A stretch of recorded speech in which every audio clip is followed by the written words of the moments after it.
Hello.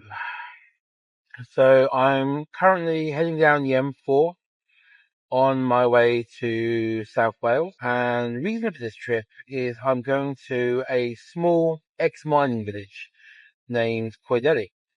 Coed Ely is in the Rhondda Valley, so not much further than Cardiff, and it is home to the location where my favourite photographer made one of his greatest photographs. As far as I'm concerned, it's possibly one of the greatest photographs ever. Certainly my favourite. And it's of three miners on their way home from work. And their faces are covered in soot. They're turning back, looking over their shoulders to where they've come from. So they're looking back to the mines. So we see where they've come from, and we see where they're going to, which is the homes in the village, which is in the background. And in the homes, therefore, their families, and the reason why they did such a dangerous job was to provide for those families. So the connections within the photograph are quite beautiful. It's a very poetic photo. This week marks 76 years since its publication. And I've got a bit of time, and I am going as a homage, I suppose, to my favourite photographer. I wanted to do this for 20 odd years, and through extensive reading, watching basically every documentary that's been made about Eugene, I know that on this particular trip he was using Kodak XX film stock, and we see that in contact sheets in Paul Cabuts' book, and also in a BBC documentary from the 2000s called The Lost Images of Eugene Smith. Well worth a watch. And I know his favourite developer as well, being Kodak D76. So my plan is today to photograph using the same focal length lenses that he preferred, so 35 and 85, using the same film stock, developing in his favourite developer, and then printing it this week in his style, as close to his style as I can manage, and then publishing this video and the photographs on Friday, being the 20th of February, and therefore the same date of publication as that issue of Life magazine 76 years ago. Okay, I found the spot. It's here. Unfortunately, you can't really see the house anymore because the trees are growing up so tall.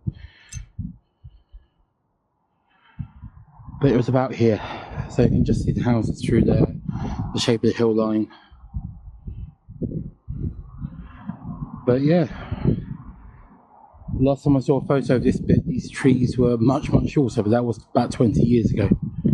So it is what it is. This is the spot.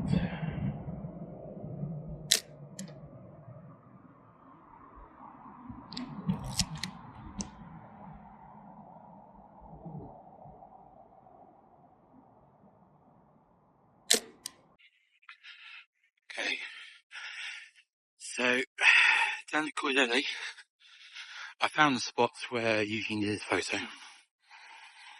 But it's all very overgrown. All the trees have grown up and obscured the view completely. So I've come up the hill to the solar fields to try and get a better view in terms of looking at energy production and how things have changed between then and now. So this land would have been the mine and slag heap, etc., 70 odd years ago. But now it's farmland and a solar field. And I've just seen what is going to be hopefully the best spot, which overlooks about the same kind of angle that Eugene photographed, but from higher up. So I'm looking over those trees now. So we have the village of Coed Ely down here, and solar panels in the foreground.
This is a solar filtering down the Coed Ely. I'm going to crop it in.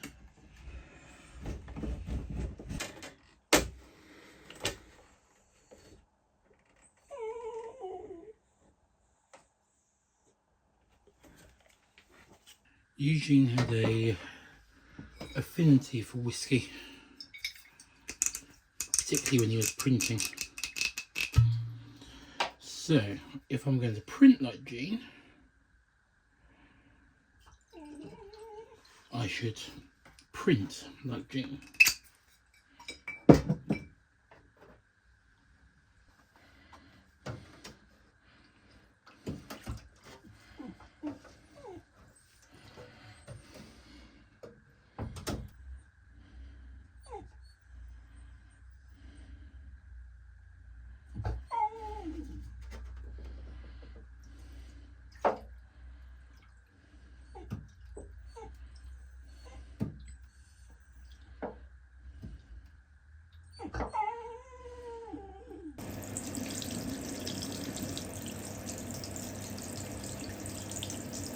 I can't print like Gene.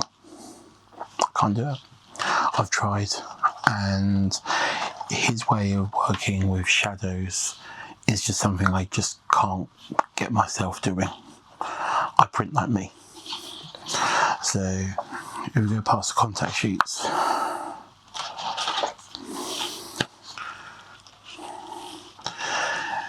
so this is on resin paper, and this is the other end of Garth Street. So in the original photograph, we look towards these houses. So this is looking over to where that photograph was made, around here. And it's the opposite view, I suppose, to what he made famous. And here is that view. As you can see, it's growing very, very tall and thick with bushes. And these prints are on Bergger warm tone fibre-based paper. Hence the ripples from where it's dried. I need to flatten these still.